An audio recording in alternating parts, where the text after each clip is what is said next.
Revathi. Welcome back to Rev Jay vlogs. இன்னைக்கு என்னோட தூரிக்காவோட school journey தான் அவங்க கூட ஷேர் பண்ணியிருக்கேன். பாப்பாவுக்கு 2.5 years கம்ப்ளீட் ஆயிடுச்சு.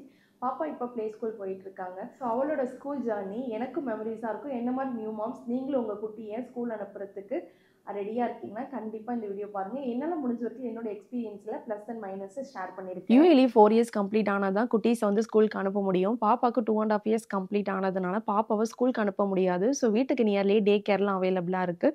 ஸோ ஹஸ்பண்ட் ஈவினிங் வந்த வாட்டி ஒரு 2 டே கேர் தான் போய் பார்த்தோம். இங்கே இருக்க டே கேருக்கு அனுப்புறதுக்கு ஏஜ் 2 கம்ப்ளீட் ஆனவே போதும். ஒர்க் போகிறவங்கள ஃபுல் டே விட்டுட்டு போவாங்க. பட் நாங்கள் மார்னிங் ஒரு 3 hours மட்டும் பாப்பாவை டே கேரில் விடலான்னு ஒரு ஐடியா இருக்குது.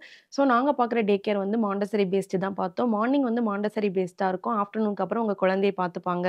இந்தியாவில் இருக்கும் போதே நானும் ஹஸ்பண்ட் டிசைன் பண்ணது. ஒன்ஸ் பாப்பாவுக்கு 2.5 years கம்ப்ளீட் ஆனால் கண்டிப்பாக அவளை ஸ்கூல் அனுப்பணும்னு சொல்லிட்டு. பட் ஹஸ்பண்டோட ஒர்க்குக்காக நாங்கள் யூஏ வந்து ஷிஃப்ட் ஆகிட்டோம். வந்து 3 month ஆகிடுச்சு. ஓரளவு இந்த சிட்டி அண்ட் வந்து வீடு எங்களுக்கு செட் ஆகிடுச்சு. இதுக்கப்புறம் கண்டிப்பாக பாப்பா ஸ்கூல் அனுப்பணும்னு சொல்லிட்டு எங்கள் வீட்டுக்கு நியரில் இருக்க ஸ்கூல் தான் பார்க்க வந்திருக்கோம். உள்ளே என்ட்ரு ஆகும்போது இந்த ஸ்கூல் எனக்கு ரொம்ப பிடிச்சிருந்தது. குழந்தைங்களுக்கு பிடிச்ச மாதிரி நல்லா அட்ராக்டிவான கலரில் அவங்க தீமையே வந்து டிசைன் பண்ணியிருந்தாங்க. அங்கே இருக்க ஸ்டாஃப் வந்து எங்களுக்கு ஸ்கூல் டூர் வந்து அவ்வளோ அழகாக எக்ஸ்பிளைன் பண்ணியிருந்தாங்க. ஸ்கூலோட ஸ்பேஸ் வந்து ரொம்ப காம்பாக்டாக இருந்தாலும் அவங்க அவ்வளோ அழகாக டிவைட் பண்ணி நல்லாவே அந்த ஸ்பேஸ் வந்து யூட்டிலைஸ் பண்ணியிருந்தாங்க. ஸ்கூல் நல்லாவே வெல் மெயின்டைனாகவும் இருந்துச்சு, ஹைஜீனாகவும் இருந்துச்சு. எனக்கு பர்சனலாக ஸ்கூல் வந்து ரொம்ப பிடிச்சிருந்தது. சில ஸ்கூலில் இங்கே டிவி வந்து ரன் ஆகும் போல். பிகாஸ் டே கேரில் ஹோல் டே விட்டுட்டு போகிற குழந்தைங்களுக்கு கொஞ்ச நேரம் டிவி போட்டு விடுவாங்க போல். பட் பாப்பா வந்து மாண்டசரி பேஸ்ட்னால அந்த ஆப்ஷனல் இல்லை. இன்னொரு இஷ்யூ வந்து தூரிக்காக்கு தமிழ் மட்டும்தான் தெரியும். நாங்கள் வீட்டில் தமிழ் மட்டும்தான் பேசுவோம். ஸோ இங்கிலீஷும் தெரியாதனால இந்த மாதிரி ஸ்கூல் அனுப்பும் போது அவங்க வந்து சின்ன சின்ன வேர்டாக கண்டிப்பாக கற்றுப்பாங்க. ஸோ ஸ்கூல்லாம் பிடிச்சி அட்மிஷன் ஃபார்ம் வாங்கிட்டு ஜூலை 1 அனுப்பலான்னு ஒரு பிளான் வச்சிருக்கோம். 1 week அப்புறம் தூரிக்கா போகிற ஃபர்ஸ்ட் டே ஸ்கூல் ஜூலை 1. ரொம்ப இம்பார்ட்டண்டான ஒரு நாள். Good morning Thoorika. நல்லா தூங்குனியா? இன்னைக்கு எங்கே போகிறோம்? ஸ்கூலுக்கு போகிறோம். Very good. வேணாமா? சரி, அம்மாவும் கூட ஸ்கூலுக்கு வரதா? நீ நானும் சேர்ந்து விளையாடலாமா? அங்கே போகிற டாய்ஸ் இருக்கு, ஸ்லைடு இருக்கு, ஸ்விங் இருக்கு. சரி, நம்ம ஸ்கூல் வேணாம், பார்க்கு போலாமா? நீ நானும் பார்க் போலாமா? ஸ்நாக்ஸ் எடுத்துட்டு அம்மாவும் கூட வரவா? வேணாமா? தூரிக்காவோட ஃபர்ஸ்ட் டே ஸ்கூல். அதுக்குள்ளே என் பொண்ணு வளர்ந்துட்டான்னு எனக்கே ஷாக்காக இருக்குது. எப்படி இந்த 2.5 years ஃபாஸ்ட்டாக போச்சுன்னு தெரியல. பட் இருந்தாலும் நான் ரொம்ப ஹாப்பியாக எக்ஸைட்டடாக மார்னிங் நேரமாகவே இருந்துச்சு. குக்கிங் ஒர்க் முடிச்சுட்டு நானும் ரெடி ஆகிட்டு பாப்பா ஒரு 8:30 பக்கம் தான் எழுப்பி விட்டேன்.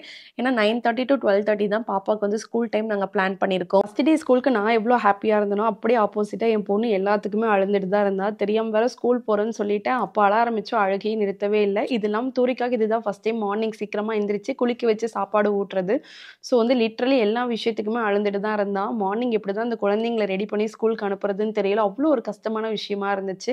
ஸோ மார்னிங் பிரேக்ஃபாஸ்ட்டுக்கு அவளுக்கு பிடிச்ச மாதிரி கோதுமை உப்புமா தான் பண்ணி அவளுக்கு ஊட்டி விட்டுட்டு ஸ்கூலில் வந்து லஞ்ச் பாக்ஸ் வந்து கொடுத்து விட சொன்னாங்க. ஏன்னா 3 hours வந்து அவங்க 1/2 hour வந்து லஞ்ச் பிரேக் ஆகும். பாப்பாவுக்கு இந்த பேக் இந்த லஞ்ச் பாக்ஸ் எல்லாமே நான் ஃபஸ்ட் கிரேல தான் வாங்கியிருந்தேன். ஸோ பாப்பாவோட லஞ்ச் பாக்ஸ்க்கு வந்து இன்னைக்கு வந்து ராகி கொள்ளுக்கட்டையை வச்சு பேக் பண்ணி கொடுத்துட்டேன். அது கூடயே கொஞ்சம் கிரேப்ஸும் வச்சு கொடுத்துட்டேன். பாப்பாவுக்கு நான் கம்ப்ளீட்டாக பாட்டி ட்ரைனிங் பண்ணதுனால இருந்தாலும் ஃபர்ஸ்ட் டே கண்டிப்பாக பயந்துப்பா. நீங்கள் ஒரு செட்டு ட்ரெஸ் கொடுத்து விடுங்கன்னு சொன்னாங்க. ஸோ ஒரு செட்டு ட்ரெஸ்ஸுமே அந்த பேக்கில் வச்சு பேக் பண்ணி கொடுத்துட்டு நல்லா சாமி கிட்ட ப்ரே பண்ணிக்கிட்டேன். தூரிக்காவோட ஃபர்ஸ்ட் டே ஸ்கூலுன்னு சொல்லிட்டு. கண்டிப்பாக உங்களோட பிளஸும் என் பொண்ணுக்கு தேவை. நீங்களும் வந்து கங்க்ராச்சுலேஷன்ஸ் என்னோட பொண்ணுக்கு கமெண்ட் செக்ஷனில் கொடுங்க. பாப்பா வந்து ரெடி ஆகிட்டு அவளோட நியூ பேக்கையும் மாட்டிட்டு எக்ஸைட்டடாக பார்க் போகிறேன்னு நினச்சிக்கிட்டேன். ஏன்னா நான் அவளோட அழுகையை நிறுத்துறதுக்கு வா பார்க் போகலான்னு சொன்னதுனால மேடம் வந்து பார்க் தான் போகிறேன்னு நினச்சிட்டு என்னையை கூட்டிகிட்டு போயிட்டான். பார்க்க போறோமா? சமத்தா இருக்கணும் பார்க்ல. உச்சா வந்தா அங்க யாரு இருந்தாலும் சொல்லணும், சரியா? வீட்டிலேருந்து பாப்பாவோட ஸ்கூல் வந்து 5 minutesனால டக்குன்னு கொண்டு போய் விடுறதுக்கு ரொம்ப ஈஸியாக இருந்துச்சு. ஃபஸ்ட்டு டேனால என்னை 15 நிமிஷம் மட்டும் அலோவ் பண்ணாங்க பாப்பா கூட இருக்கிறதுக்கு. பட் அந்த 15 நிமிஷமே பாப்பா யாரு கூடயுமே மிங்கிள் ஆகாதனால அவங்க என்னை கிளம்ப சொல்லிட்டாங்க. அவள் ரொம்ப அழ ஆரம்பிச்சிட்டான். அங்கேருந்து கிளம்புறதுக்கு எனக்கு மனசு இல்லை. ஒரு 1/2 hour பக்கம் வெளியே வெயிட் பண்ணிட்டு இருந்தேன். அவள் அழுக சத்தம் கம்மியான வாட்டி தான் அங்கேருந்து கிளம்புனேன். வீட்டுக்கு வந்துமே எனக்கு ஒரு ஒர்க்குமே மைண்டில் போகவே இல்லை. ஏன்னா ஃபஸ்ட் டைம் நான் இல்லாமல் தனியாக இருக்கா. எவ்ரி ஒரு 1 hours ஒன்ஸ் அவங்க கிட்ட அப்டேட் கேட்டுகிட்டே இருந்தேன். இப்போ ஓகே காமாயி ஜெல் ஆகிட்டேன்னு சொன்ன வாட்டி தான் நான் கொஞ்சம் ரிலாக்ஸ் ஆனேன். பட் என்னை பார்த்தோன்னே ரொம்ப அழ ஆரம்பிச்சிட்டான். 2 to 4 years வந்து ரொம்ப இம்பார்ட்டண்டான ஒரு ஏஜ். கண்டிப்பாக ஒரு 3 hours கொண்டு போய் ஸ்கூல் விட்டுட்டு வரது தப்பே இல்லை. பிகாஸ் அந்த 3 hoursமே நாம் ரெஸ்ட்லாம் எடுக்க மாட்டோம். கண்டிப்பாக அந்த டைமில் வீட்டு வேலை தான் செய்வோம். அவங்களும் ஸ்கூல் போயிட்டு வந்துட்டாங்கன்னா அவங்களுக்கும் ஒரு ரிலாக்ஸேஷனாக இருக்கும். நல்லா ஆக்டிவாக இருப்பாங்க, எங்கேஜாக இருப்பாங்க, நல்லா சோஷியலைஸ் ஆவாங்க. இந்த மாதிரி ஃபேக்டருக்கு தான் தூரிக்காவை நாங்கள் மெயினாக ஸ்கூலுக்கு அமுச்சு விட்டோம். கொழுக்கட்டை சாப்பிட்டியா? பிடிக்கலையா கொள்ளுக்கட்டை? சரி அம்மா நெக்ஸ்ட் வேற மாதிரி பண்ணி தரேன். சரி ஓகே இது வேணாம். ஓகே ஃபர்ஸ்ட் டே ஸ்கூல் எப்படி போனேன்? ஸ்கூலுக்கு போய் யாரும் அழுவாங்களா? ஸ்கூலில் நிறைய டாய்ஸ் இருக்கும், அங்கே ஃப்ரெண்ட்ஸ் கிடைப்பாங்க, அங்கே மிஸ் இருப்பாங்க, உனக்கு நிறைய சொல்லி கொடுப்பாங்க. ஸ்கூல் போனால் போர் அடிக்குதா? வீட்டில் இருந்தா போர் அடிக்காதா? தூரிக்கா ஃபஸ்ட் டே ஸ்கூல் போயிட்டு வந்துட்டாங்க. ஸோ சாப்பிட வச்சு தூங்க வச்சுருக்கேன். ஸோ கொஞ்சம் கேப்பில் வீடியோ எடுக்கலாம் நானும் வந்து உட்காந்துட்டேன். ஃபஸ்ட்டு டே ஸ்கூல் வந்து ஓகே, ஏன்னா ஃபுல்லாகவே அழுந்துட்டு தான் இருந்தா. ஒரு ஃபஸ்ட் டைம் வந்து தூரிக்கா வந்து ஆக்சுவலாக என்னை விட்டுட்டு ஒரு 4 மணி நேரம் தனியாக இருக்கிறது. ஸோ இந்த சுச்சுவேஷன் எனக்கும் ரொம்ப டஃப்பாக இருந்தது, அவளுக்கும் ரொம்ப டஃப்பாக இருந்தது. நான் வீட்டுக்கு வந்தாலும் என்னோடய தாட்ஸ் எல்லாமே ஸ்கூலில் அவள் என்ன பண்ணிகிட்டு இருக்காங்கிறதுல மட்டும்தான் இருந்தது. எவ்ரி 1 hour ஒன்ஸ் இல்லைன்னா மெசேஜ் பண்ணி அவங்க வீடியோ ஃபோட்டோஸில் வேறு சென்ட் பண்ணிகிட்டே இருந்தாங்க, அவள் காம் ஆகிட்டா விளையாட ஆரம்பிச்சிட்டான்னு சொல்லிட்டு. இப்போ பிறந்ததுலேருந்து இந்தியாவில் தான் நாங்கள் இருந்தோம். ஒரு 3 மந்த்துக்கு முன்னாடி தான் யூஏ வந்து செட்டில் ஆனோம். இப்போது வந்து யூஏ வந்து 3 மந்த் ஆகியுமே பாப்பாக்கு இன்னும் இங்கே இருக்க வெதர் இன்னும் ஹவுஸ்லாம் செட் ஆகலை.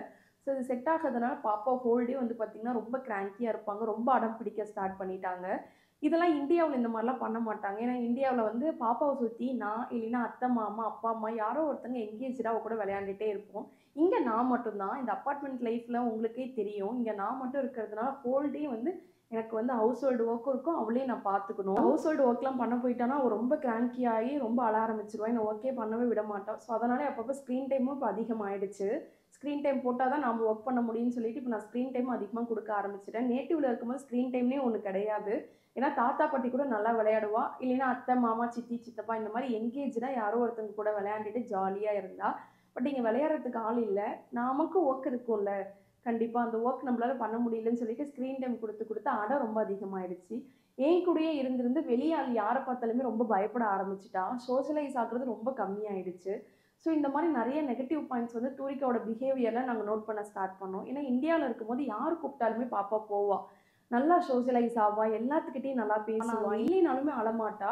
பட் இங்கே அப்படியே யூஏ வந்து இந்த 3 மந்த்தில் என் கூட மட்டும் இருந்து வீடியோ கால் அவங்க தாத்தா பாட்டிகிட்ட கூட இப்போ சரியாக பேச மாட்டேங்கிறா. ஏன்னா அவள் வந்து ரொம்ப பயப்படுறா, யாரை பார்த்தாலுமே பயப்படுறா, என்னை விட்டு நகர மாட்டேங்கிறா, ரொம்ப அடம் அதிகமாகிடுச்சு, ரொம்ப கிராங்கினஸ் அதிகமாகிடுச்சு. இந்த மாதிரி அவளோட பிஹேவியர் சேஞ்சஸ் வந்து பார்த்திங்கன்னா நிறைய டிஃப்ரென்ஸ் வந்து நாங்கள் இந்தியாவுக்கும் யூஏக்கும் பார்த்தோம். அதுதான் மெயின் ரீசன் வந்து அவளை நாங்கள் ஸ்கூல் ஜாயின் பண்ணுறதுக்கான ஒரு மெயின் காரணமாக இருந்தது.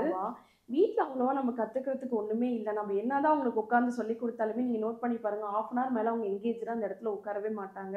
அதே ஸ்கூலுங்கிறது அந்த அட்மாஸ்பியர், அங்கே இருக்க டீச்சர்ஸ் அண்ட் ஃப்ரெண்ட்ஸ் அவங்களாம் வந்து சின்னதாக சொன்னவுமே அவங்க ஈஸியாக அப்சர்வ் பண்ணி லேர்ன் பண்ண ஸ்டார்ட் பண்ணிடுவாங்க. நிறைய குட்டான விஷயம் எல்லாமே கண்டிப்பாக ஸ்கூலில் அவளுக்கு கிடைக்கும். ஸோ நம்ம வீட்டில் வச்சுருந்தா இன்னும் கண்டிப்பாக அடம் தான் அதிகமாகும், பிடிவாதம் அதிகமாகும். அதுக்கு அவள் பெட்டர் ஸ்கூல் போனால் நல்லாயிருக்குன்னு சொல்லிட்டு தான் நாங்கள் அவளை ஸ்கூல் சேர்த்தனோம். இந்த 3 hours ஸ்கூல் போயிட்டு வந்தோன்னா கண்டிப்பாக எனக்கான மீ டைம் கிடைக்கும். அந்த மீ டைம்லையுமே அது எனக்கான டைம் நான் சொல்ல மாட்டேன். கண்டிப்பாக அந்த 3 hours என்னோட என்டையர் ஹவுஸ் ஹோல்டு ஒர்க்கையும் முடிச்சிட்டேன்னா அவள் வந்த வாட்டி அவள் கூட எங்கேஜாக இருக்கிறதுக்கு எனக்கு கரெக்டாக இருக்கும். ஏன்னா தனியாக குழந்தைய பார்த்துக்கிறது ரொம்ப கஷ்டம். ஹவுஸ் ஹோல்டு ஒர்க்கையும் பார்த்துட்டு குழந்தையும் பார்த்துக்கணும். இங்கே நாங்கள் யாரும் ஹவுஸ் ஹெல்ப்லாம் வைக்கல. ஸோ எல்லா ஒர்க்கையும் நான் தான் பார்த்துக்கணும். கண்டிப்பாக ஒரு 1 month டைம் எடுக்கும் அவள் அதை அக்செப்ட் பண்ணி அந்த ஸ்கூலை லைக் பண்ணி போகிறதுக்கு. அந்த 1 month கண்டிப்பாக அவளுக்கும் ஸ்ட்ரகிள் எனக்கும் ஸ்ட்ரகிள் கண்டிப்பாக இருக்கும். 1 monthக்கு அப்புறம் கண்டிப்பாக வந்து எல்லா கிட்டுமே அந்த விஷயத்தை கொஞ்சமாச்சும் லைக் பண்ணி அக்செப்ட் பண்ணி போக ஆரம்பிச்சிருப்பாங்க. நானும் அதை நம்புகிறேன். கண்டிப்பாக ஒரு 1 monthக்கு அப்புறம் அவள் லைக் பண்ணி போவான்னு சொல்லிட்டு. ஏன்னா என்னோட எய்ம் வந்து 2.5 years ஆகுது, லேர்னிங் இருக்கட்டும். பட் இருந்தாலும் 4 மணி நேரம் அவள் என்னை விட்டு தனியாக இருக்கணும், எல்லாத்து கூடயும் மிங்கிள் ஆகி நல்லா பேசணும், அந்த மாதிரி விஷயத்துக்காக மட்டும்தான் அவளை நான் வந்து ப்ளே ஸ்கூல் விட்டேன் தவிர.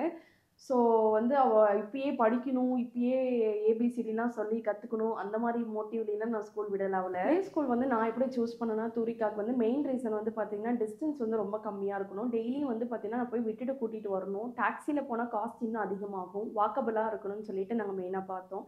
ஸோ நான் அங்கே இருக்க ஃப்ளாட்லேருந்து பாப்பாவோட ஸ்கூல் வந்து ஒரு 3 பில்டிங் தள்ளி தான் இருக்குது. யூஏ பொறுத்த வரைக்கும் இங்கே ப்ளே குரூப்லாம் பார்த்திங்கன்னா கண்டிப்பாக அந்த மாதிரி ஃப்ளாட்டில் தான் அவங்க ரன் பண்ணுவாங்க. நம்ம தமிழ்நாட்டில் வந்து பார்த்திங்கன்னா நல்லா ப்ளே குரூப் ஸ்கூல் பார்த்திங்கன்னா நல்ல ஃபீஸ் கட்டுற ப்ளே குரூப் ஸ்கூல்லாம் பார்த்திங்கன்னா நல்லா என்வாயர்மெண்டலோட ஸ்பேஷியஸாக இருக்கும். இங்கெல்லாம் அந்த மாதிரிலாம் கிடையாது. ஒரு 2 BHK ஃப்ளாட்குள்ளே தான் அவங்க ரன் பண்ணுற மாதிரி இருக்கும் ப்ளே ஸ்கூல்லாம். 2 ஸ்கூலுமே வந்து மாண்டசரி பேஸ்டு தான். ஸோ 2 ஸ்கூல்லையுமே எனக்கு சிசிடிவி ஆக்சஸ் தரல. சிசிடிவி ஆக்சஸ் தந்திருந்தாங்கன்னா கொஞ்சம் சந்தோஷமாக இருந்திருக்கும். அப்பப்போ மொபைலில் அவள் என்ன பண்ணுறாங்கிறது பார்த்துட்டே இருப்பேன், இல்லைன்னா கொஞ்சம் அவளை பற்றி திங்க் பண்ணிகிட்டே இருப்பேன். அதே மாதிரி ஸ்நாக்ஸ்லாம் ப்ரொவைட் பண்ணல. நாம தான் டெய்லியுமே பேக் பண்ணி குடுத்து விடணும் அவங்களுக்கு. யூனிஃபார்ம் இல்ல. ஸோ கலர் ட்ரெஸ் தான். ஏதோ ஒண்ணு போட்டு அனுப்பிச்சு விட்டுறலாம். இந்த மாதிரி ரீசனுக்கு தான் நாங்க தூரிகா வந்து ஸ்கூல்ல அனுப்பிச்சு விட்டோம். 2.5 இயர்ஸ் வந்து கரெக்டான ஏஜ் தான் என்ன பொறுத்த வரைக்கும். அவங்களும் ஸ்கூல் போனா எங்கேஜ்டா இருப்பாங்க, லேர்ன் பண்ணுவாங்க, நமக்கும் மீ டைம் கிடைக்கும். கண்டிப்பா தூரிகாவோட ஸ்கூல் ஜர்னி வீடியோ உங்களுக்கு பிடிச்சிருக்கும். பிடிச்சா ஒரு லைக் போட்டுட்டு இந்த வீடியோ பத்தியான கருத்து கமெண்ட் செக்ஷன்ல கொடுங்க. இன்னொரு இன்ட்ரெஸ்டிங்கான வீலாக்ல நெக்ஸ்ட் வீக்ல மீட் பண்ணலாம். தேங்க்ஸ் ஃபார் வாட்சிங். பை.